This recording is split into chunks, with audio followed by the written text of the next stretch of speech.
The article I picked is called Seismology Records Growing Rumble of Climate Change, published November 6th by Colorado State University.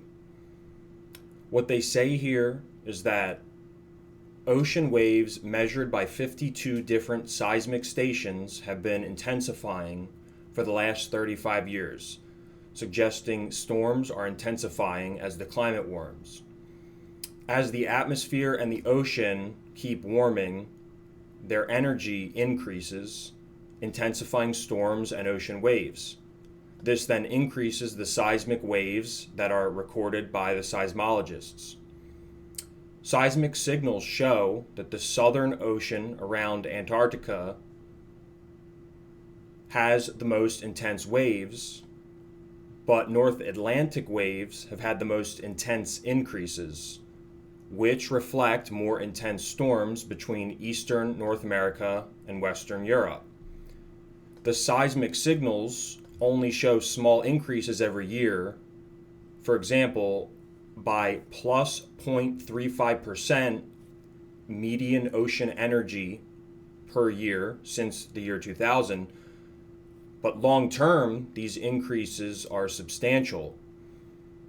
Bigger waves and storm-related surges, plus the rising sea level, are an urgent issue for coastal ecosystems, cities, and our infrastructure.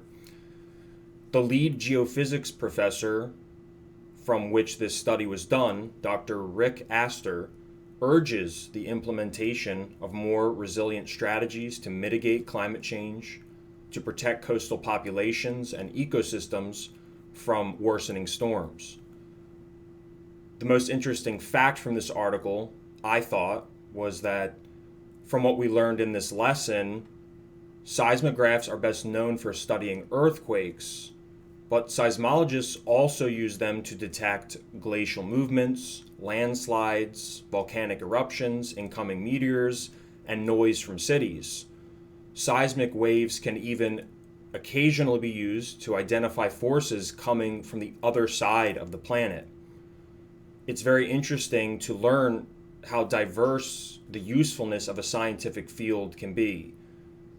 How a method that is mainly used to detect earthquakes has many other uses that we might not ever think of, and it ties into other scientific fields like climate science and weather science.